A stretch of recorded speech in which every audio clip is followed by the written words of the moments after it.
I'm in Inglewood, living off Arborvitae. I'm on government assistance, and I run out of money, and I had to buy Pampers for Jelani. And I had $11.42 in the bank. And I remember wrapping my son in a towel for 2 days. You know, someone said, because when I tell the story, I always get teary-eyed. And someone said, do you fabricate the tears because you've told the story so much? No, I'm a mama. Every time I tell the story, I feel it again. I remember the second day, like you said, I had my hand on Jelani's stomach, and I said, don't worry, baby. Mommy will never be this broke or broken again. And that day, what shifted for me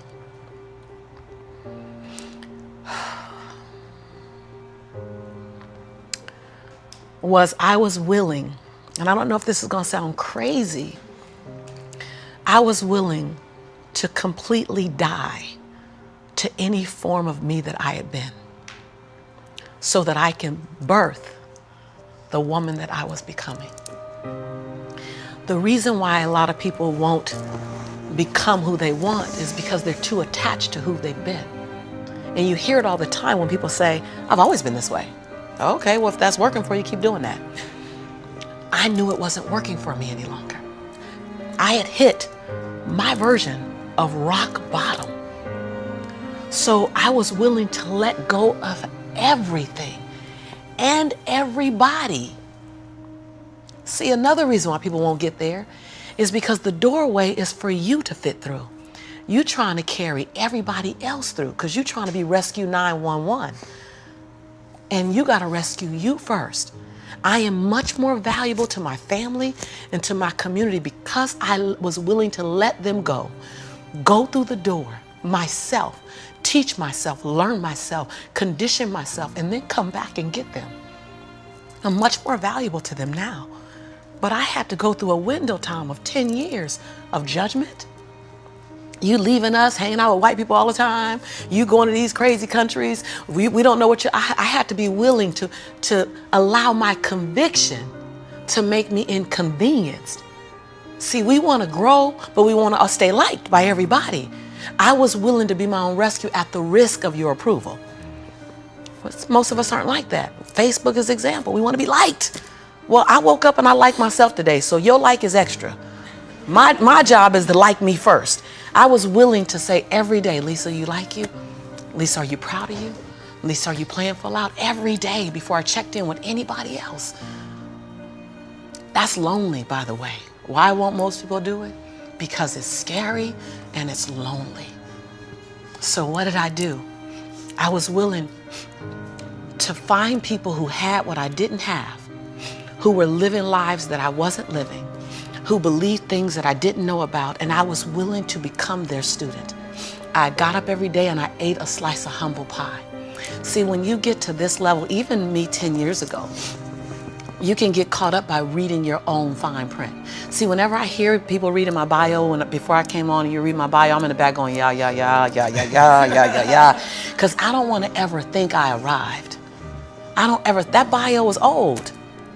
You should be interested in my future. Oh, that's my bio. What's my future? Oh, what are you doing? Who am I becoming for 2020? And we get caught up in our bios. We get caught up in our status. I never allowed that to stop me from going and sitting at the hem of someone and saying, what do you know about wealth? See, because there's 3 forms to money. There's 3 relationships to money. We learn how to earn it, we learn how to keep it, and we learn how to grow it. Well, I learned how to earn it because my theme song was, I'm a hustler, baby. And I want you to know, everybody with me, it ain't where I've been, but where I'm about to go. So I was singing that song. That was good. They know, right? I was singing that song when I was working out of my closet as my office. I was in a walk-in closet where you really couldn't walk in, you stepped in and turned, right? and the clothes rack, you know how you have the hanger rack, I had pant hangers in the closet and I had manila folders clipping on the pant hangers. Those are my client files. And I would sit there and I put $2.99 mirrors that you get from CVS. I put them all around my closet walls so that I can make my office look bigger. I worked out of that closet office for 4 years, singing that song. It ain't where I've been, but where I'm about to go. I knew that. I knew how to make money. I didn't know how to keep it because ain't nobody had none in my family. So keeping wasn't an issue. Growing was never an issue. So I went to people who knew how to make it, keep it, grow it. I went to people who was about serving others to the highest level. See, I make a lot of money because I serve more people. See, all your success is on the other side of service. People trying to make money, if it begins and ends with money, it's going to be a short-lived victory. But if it's about transforming lives, then the wind keeps going and going and growing and growing. So I went to people that knew what I didn't know. And I killed my ego every day, murdered my she-go every day. Because I got a big she-go. I mean, come on, right? Every day, Tom. And I got hungry and I learned. I went to the same training 42 times. Yes, I said 42. Some folk will stop because I've been there already. I learned that already. Yeah. No, I wasn't there. I wanted to be able to finish their sentences. I want to know what you know. I want to walk like you, talk like you, and then I want to then embed me in it. But success leaves clues. We're just not picking them up. I was the only African-American person at this conference. I was one of 2 women at this conference. Within the last 29 sessions, I led the conference. But I was willing to be the student first. So that's what I did, number 1. And number 2, I looked at every toxic behavior in my life. Everyone. You see me go behind my own black curtain. People don't want to tell on yourself. You're trying to protect. You're trying to do 4 things. You're trying to protect, prove, hide, and defend. If you wake up every day and say, I have nothing to protect, I have nothing to prove, I have nothing to hide, I have nothing to defend. Now, who do I choose to be? Because your energy is consumed with protecting, proving, hiding, and defending. Right. But if you let go of that, then now you're in creation. Every day I told myself that. Every day I got in the mirror and I said 3 sentences. And I gave each sentence 7 different endings. And at times I was crying so hard I couldn't understand myself because the ending, the sentence was so difficult to say. Every day I looked in the mirror and said, Lisa, I'm proud that you. And I found 7 different things to celebrate Lisa for because we are under-celebrated. Because you want someone to celebrate you more than you celebrating yourself. You want to hear thank you from others more than you're thanking yourself. You want to hear other people say, I love you more than you saying I love yourself. You are teaching the world. I said this on Oprah. And when I said this on Oprah, she said, oh my God, I believe the exact same thing. So I knew I had one thing right. The world is looking at you and following your example of how to treat you. How to treat you. They're following your example of how to treat you. So how you treat you, the world's going to follow your lead. So I had to start treating Lisa better because I was everything for everybody but nothing for myself. And so every day I got in the mirror and I completed 3 sentences. Lisa, I'm proud of you for. Second thing, Lisa, I forgive you for. That one took me down daily because I'd had a son with a man who was now in prison, my biggest nightmare, my greatest nightmare. I had been in a relationship that turned mentally and then physically abusive when my son was 3 years old. I made money but lost it. I was on government assistance. I was on welfare. I was on WIC, Women, Infant, and Children. I got a lot of forgiveness that I had to do. But I was willing to forgive myself every day. And every day I said the same thing for like 6 months until it got easier. And then one day I went, Lisa, I forgive you for it. And that thing didn't come up anymore. I was like, ooh, okay, on to the next. 7 different endings. And the last thing I did every day, last sentence, is Lisa, I commit to you that. Because we make bigger commitments to other people. If I commit to y'all something, ride or die, you can bet your last dime that I'm going to be there. I'm going to show up. You're going to get 2 dimes. But I would make commitments for me, for myself, and I wouldn't do it. I.e. my weight. That's interesting. So I started every day celebrating Lisa, forgiving Lisa, and making a commitment to Lisa. And then I was willing to invest money in me. I love this story. I was willing to invest money in me. Literally. Literally. I worked at LA Unified School District. And I knew I couldn't stay there because they needed a degree. I didn't have a degree. They didn't seem happy. I wanted to be happy. So I would have my son at daycare during the day. I'd work 9 hours. I pick him up from daycare, take him back to my office. I take a 30-minute break from 6 o'clock to 6:30 to go get him. I start working from 6:30 until midnight every day at my office on me, every day. Put my son on a little, primary color blanket, something to occupy him. Give him toys that I took the batteries out of so he'd be confused for a little while trying to figure out why they're not working. I'm serious. And I did it every day, every day, every day. I stopped going out to dinner. I stopped going out dancing. I stopped getting my nails done, stopped getting my hair done.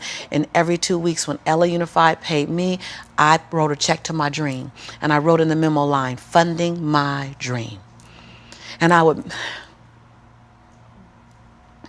mail the check to the bank, Wells Fargo. And I mailed a check to myself every 2 weeks for 3.5 years. My family thought, that I was smoking on drugs. Like, she ain't going out. She eating beanies and weenies all week. We think she on drugs, but she's not getting any smaller, so maybe not. And I went to the bank after 3.5 years. This is the story you're talking about. I walked in the bank. I said, I'm just gonna check and see where that account is, because I wouldn't open the statements, because my mother used to say when I was growing up, girl, this money burn in my pocket. And I'm like, I think money hot, and it goes. Thank you so much, and it goes away fast. So I'm not gonna open the statement because I don't want to know how much money I have, because I didn't have a healthy relationship to money. I didn't even know a relationship with money. So while I'm at these trainings, they just kept saying save. So I'm like, okay, I'm gonna save. I didn't need the money that I was writing checks for, because it was the money I used on my nails and my hair. And then every check I wrote to myself, I made a challenge with myself that it had to be 5% more than the next check. Wow. Than the previous check. So I didn't really know how to calculate the 5%. So I'm like, well, I'll just add $30. I'll just add $60. I really didn't know anything about it. Then I went out and got a second job. And I started working in the evenings, less on my business and more out on jobs, so I can write a bigger check. So I learned how to live on $31,000. That's all I was living on, $31,000. We can make it. We got it. I sold my Altima I had at the time. I bought an old Ford Explorer. I just skinnied down. I moved out of my 3-bedroom house. I moved in with a roommate. She smoked even, and I was like, okay, I'm gonna put towels under the base of the door. Y'all, you gotta be inconvenienced. I put towels on the base of the door so the smoke wouldn't come in the room with me and my son. We slept side by side in the same bed. Went from a 3-bedroom, 3-bathroom house, 2-story, to a roommate, because I was willing to write a check to fund my dream. And I kept writing, funding my dream, funding my dream, funding my dream. And I walked in the Wells Fargo 3.5 years later, and I gave her my name. I said, hi, my name is Lisa Nichols. And she's like, you the funding my dream lady. I was like, yeah. So all these tellers came running around. The manager came around, because I guess everybody had processed a check or two. Right. And they were like, we all been wondering, like everybody wants to know, what's the dream you funded? And I was like, I don't know, but it's gonna cost some money. I think I got a little money now to fund the dream. And so I said, I just came to get my balance and to see where it is, because I haven't opened any of the statements. They were like, what? I said, no, I haven't opened any of the statements because money burns my mama's pocket, so it might burn my pocket, so I don't want to spend it. So she wrote the balance down. You know how they write the balance down, and she turned it and passed it to me, and I looked at it, and I said, no, ma'am, my name is Lisa Shante Nichols. This is my social security number. I don't even want that money because y'all gonna want it back, and I don't want to get in trouble, so can you just give me my account? Because I didn't know anyone in my family that had $5,000 in their account, $10,000 in the account. So when you write down that I have $62,500 in my account, that's not mine. And so they all teared up, like everybody started crying. They're like, no, it's yours. I looked down at my son, Jelani, who was 5 years old now, and I said, Jelani, I think life is going to change for you and mommy. Oh. My son said, Mommy, can we finally go to McDonald's now? So, because I've been making them homemade Big Macs for a while. I was like, Mama can make you a better Big Mac than, Ronald McDonald. So, because I was willing to inconvenience my entire life. My entire life. I was willing to disrupt my entire life to buy my future, to buy my possibility, to give my dream a chance. See, we're not supposed to tuck our dreams in on the pillow when we get up in the morning. We're not supposed to leave them at home and go and fulfill somebody else's dream. We're not supposed to do that. That's not what we're wired to do. That's not who we are. Your human spirit doesn't care about the economy. The human spirit doesn't care that my son's father went to prison. The human spirit doesn't care what's happened to your family. The human spirit doesn't care about the past. You may have been molested, or your family may have been broke, or you may have been betrayed, or you may have a divorce. Your human spirit doesn't care about any of that. Your human spirit simply says, what's our command for tomorrow? What do you want to create? It's not keeping score. Your brain is keeping score, because your brain is designed to keep you safe. Your soul, your intuition, your human spirit is designed to make you soar. And when you get to the edge of that stage, I want to get up right now. Can I get up right now? Whatever you want. Okay. Think I'm gonna tell Lisa Nichols no? Come on now. When you get to the edge, your brain will always tell you to step back. It's always going to tell you to step back, because you can fall. Always. It's going to tell you to step back, because before you fell, the last time you did this, you saw someone else fail. You could hurt. You could be off work. It's going to tell you. It's designed to keep you safe. So you have to be willing to play between your brain and your soul. And on some days, you got to just listen to your soul. And you got to say, I'm going to leap. I'm going to get to the edge. Most people are at the edge, and you're standing at the edge and you're watching everyone else fly. That's Pimp My Ride, Watch My Crib, all this stuff. You know, watching people's lives on Facebook. You're at the edge, watching someone else live, wondering what it's going to be like when you jump without ever jumping. And I'm just here to tell you, jump. Because only three things can happen. You're either going to jump and fly, or you're going to jump and fall on something soft, or you're going to fall down hard. Either way, you're going to get back up. You already know you got what it takes to get back up. Your greatest fear is not that you will fall.